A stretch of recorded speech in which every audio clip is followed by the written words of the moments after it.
হর হর মহাদেব। নমস্কার, আমি সঞ্চিতা। তোমাদের সকলকে আমার আরও একটি ব্লগে স্বাগত জানাচ্ছি। আজ হচ্ছে এক বিশেষ দিন, গোটা বিশ্বে এই দিনটা পালন করা হয়। আশা করি তোমরা বুঝতেই পারছো, আজ শিবরাত্রি।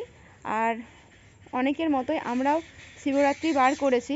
তো এই শিবরাত্রি বারে আমরা কি কি করলাম, কোথায় পুজো দিলাম, কীভাবে পুজো করলাম, সেই সব কিছু তোমাদের সঙ্গে শেয়ার করে নেব।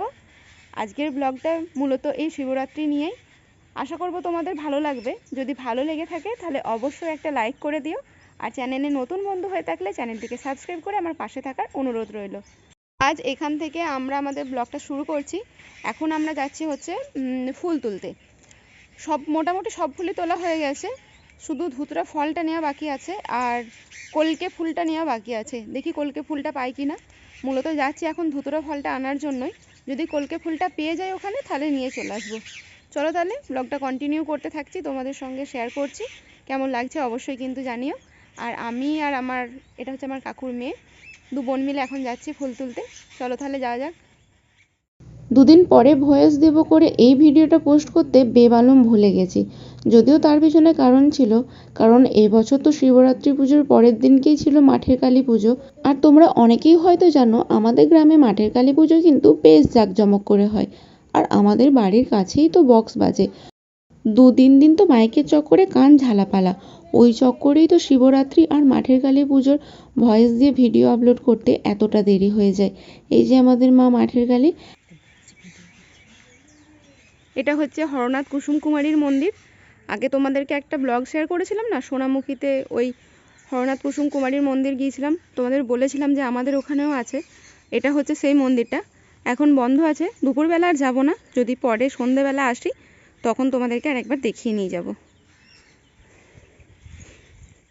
এটা নিয়ে 4 বছর হচ্ছে আমি শিবরাত্রির ব্রত পালন করছি।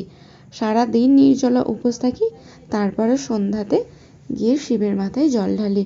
প্রথম প্রহরেই আমি পুজো করি, 3 প্রহর জেগে আমি জল ঢালি না। যেহেতু আমি প্রথম বছর ওইভাবেই পুজো করেছিলাম, তাই এখনও আমি ওইভাবেই পুজো করে আসি। প্রথম বছর 5 ফল, ঘি, মধু, গাঁজা, কলকে, দুধ গঙ্গা এই সমস্ত কিছু দিয়ে ব্রত পালন করেছিলাম। তাই এখনও আমি ঠিক সেমভাবেই কিন্তু ব্রতটা পালন করি। এখনও আমি কিন্তু প্রত্যেক বছরের মতোই আকন্দ ফুলের মালা, বেল পাতার মালা এগুলো মহাদেবকে দিয়ে আসি। ধুতরা ফল যে বাবাকে চড়াই সেটা আমি জানতাম না, ওটা পরে জানতে পেরেছি। তাই আমি ধুতরা ফলটা দেওয়ার চেষ্টা করি, তাই তো ধুতরা ফলটা নিতে এসেছি। আর এই দিকে দেখো, এই গাছগুলোতে এক গাছ ভর্তি করে জবা ফুল ধরে আছে। দেখতে যে কি ভালো লাগছে, পুরো গাছ আলো করে আছে। জেঠুর বাড়িতে ফুল নেওয়া হয়ে গেছে, সাদা আকন্দটা পাচ্ছিলাম না, এখানে পেলাম, নিয়ে নিলাম। আর ওকে তো পাঠিয়েছি ধুতরা ফল আনতেও, একা একাই গেছে।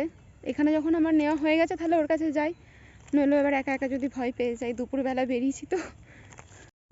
গাছগুলো নতুন পাতা বেরিয়েছে, দেখতে কি ভালো লাগছে।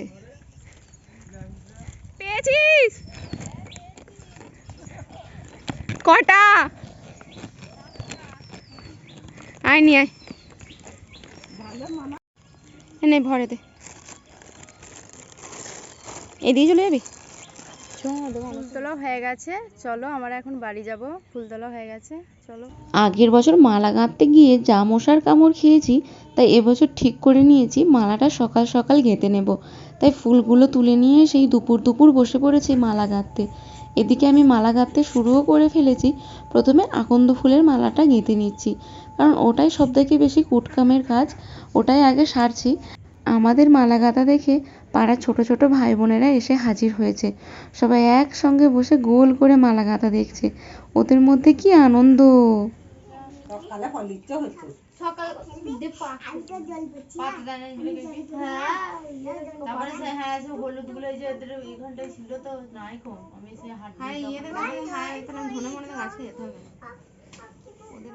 অনেকের মুখে শুনেছি তাদেরকে নাকি শিবলিঙ্গ স্পর্শ করতে দেয় না, শিবের মাথায় জল নাকি পুরোহিতে ঢালে। তবে আমাদের এখানে কিন্তু সেটা নয়। আমরা যদি বলি পুরোহিতকে যে জলটা একটু ঢেলে দিন, উনি নিজে বলেন যে ব্রত তোমরা করেছো, জল তোমরাই ঢালবে, বাবার মাথায় জল তোমরা ঢালো। আমরা কিন্তু নিজেরাই বাবার মাথায় জল ঢালি। মালা গাঁথার পর আমরা একটু আলতা টালতা পরেছি, সেগুলো আর ভিডিও করা হয়নি। একদম চলে এসেছি সন্ধেবেলা পুজো দিতে যাওয়ার আগ মুহূর্তে। পুজো দেওয়ার আগে স্নান করেছি, শুদ্ধ বস্ত্র পরেছি, তারপর পুজো থালা জোগাড় করেছি।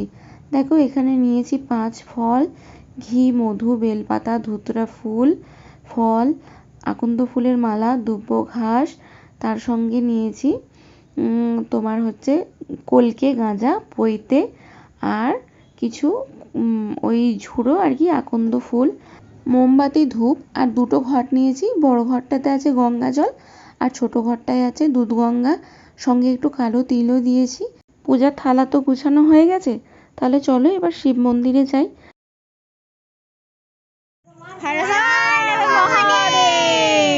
এবার শিব মন্দিরে এসে আমি তো পুরোই অবাক, কারণ কেউ কোথাও নেই। তখন বাজছে সন্ধ্যা 7টা। প্রত্যেকবার আমরা এই সন্ধ্যে 7টা থেকে 7:30টার মধ্যে পুজো দিতে আসি, এত ভিড় থাকে ঠিলে ঢোকা যায় না। আর এবার এসে দেখি কেউ কোথাও নেই, মন্দিরের দরজা লাগানো আছে, পুরোহিত এখনো আসেনি। 1-2 করে সবাই আসছে, হবে নাই কেন? 2 দিন ধরে যদি শিবরাত্রি তিথি চলে, সবাই তো আগে আগে পুজো করিয়েই নিয়েছে। বেশিক্ষণ ওয়েট করতে হয়নি, তার মধ্যেই পুরোহিত চলে এসেছে। তাহলে চলো পুজোটা দিয়ে নিই। পুজোটা যত তাড়াতাড়ি হয়ে যাবে তত তাড়াতাড়ি আমরা বাড়ির শিবগুলোকে জল দিতে পারবো আর নিজেদের উপোসটাও ভাঙতে পারবো।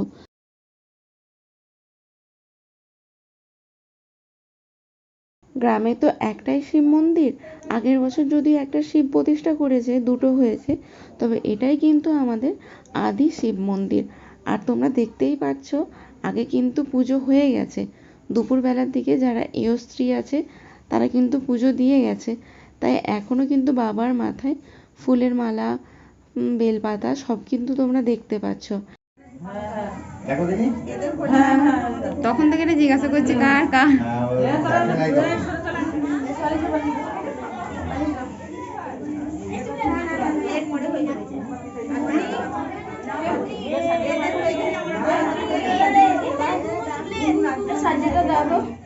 বাবার ঘরটা বড্ড ছোট, দুদিকে এত মোমবাতি আর ধূপ জ্বলছে, একটু শান্তি করে কাছে গিয়ে যে ভালো করে মালাটা পরাবে সেটাও পারবে না। আর ওদেরকে বারবার বলছে যে মোমবাতিটা আর ধূপটা দেখিয়ে নিয়ে বাইরে গিয়ে জ্বালা, সেটাও করছে না।